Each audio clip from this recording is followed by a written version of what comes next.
Oh, it's time. Time to get radical. Viewer discretion is advised.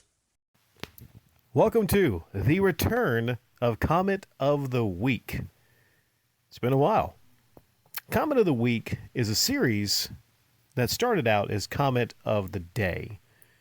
Now, I got behind on Comment of the Day back in 2019, but I did that for the whole year, and then I switched to a format weekly, Comment of the Week.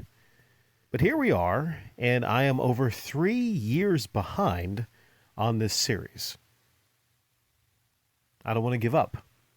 I do not want to give up on what was my favorite series on the channel. So here's what we're going to do. I'm going to quickly go through every single week.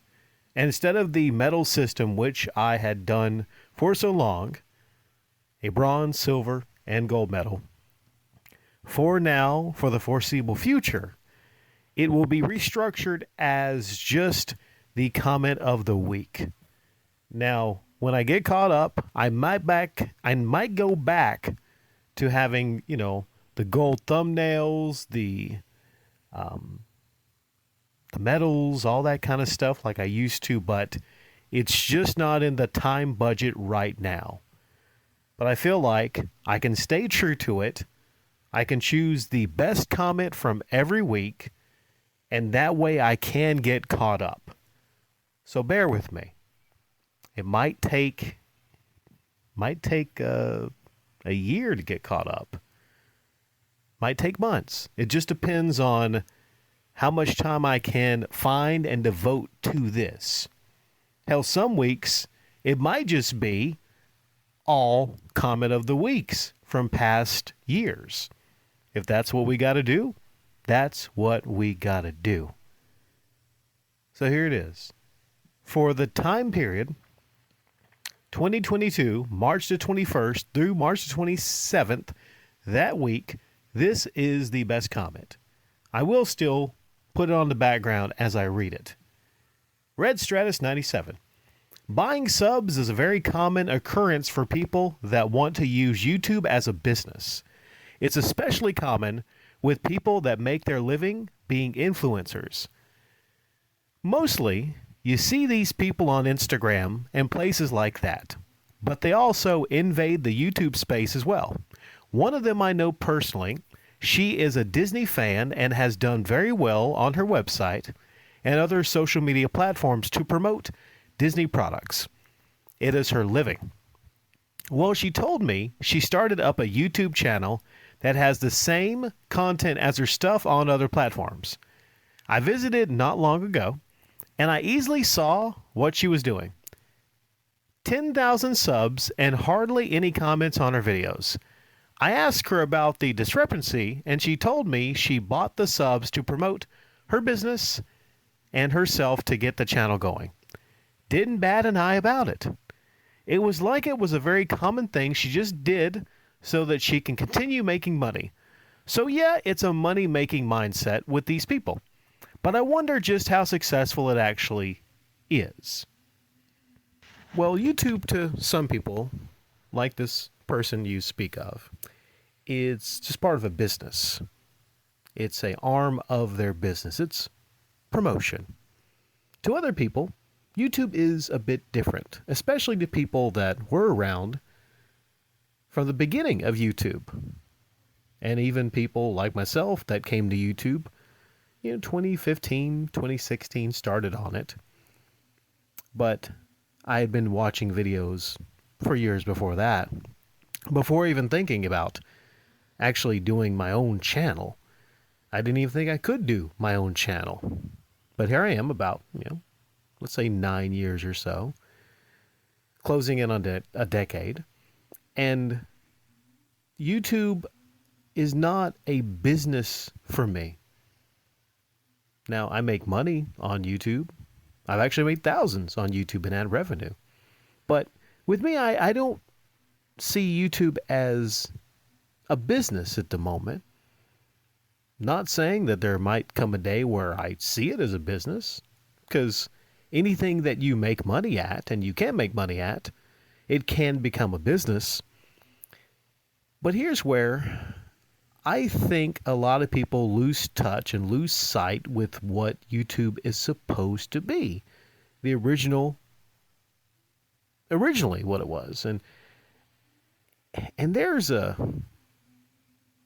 happy balance where you could have the original spirit of YouTube from its inception, and you could have people making money on it. But in the way you describe it, she did not bat an eyelash about it, because to her, YouTube wasn't the same thing as it has been for many people that have been on it. To me, I feel YouTube is mostly about sharing your thoughts, your feelings with the world or with a couple people. It's about creation. It's about the craft. It's many things to many people.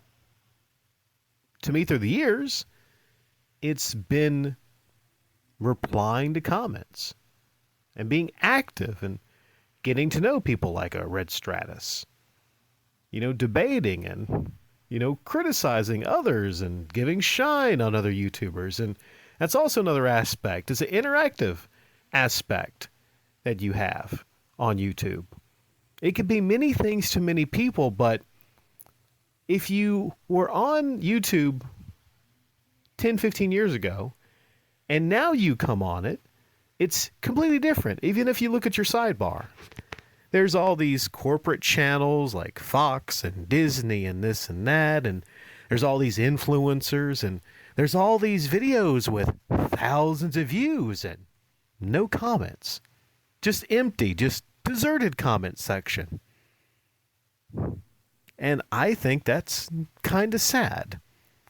There's people that buy subs, they buy views, they buy packages, and then you have people that aren't real people. They aren't real people. And these channels grow and they grow. And people come by and they congratulate them. Hey, pal. Hey, buddy. Good job. You're at 30,000 subscribers. Let's keep going. Let's keep going. Let's keep adding the numbers. You know channels I'm talking about. Every single upload, it seems a focus. They say, hey, we're at 137,000 subscribers, but we're on that road to 138. Or they say, we're on that road to 500,000. The road never ends, does it? Hey, let's just get on over this hump, this hump, and we'll get here, and then what? Keeps on going, because it becomes a business. It becomes your living. And there's a big jump from YouTube as a living from YouTube as fun. Shits and giggles.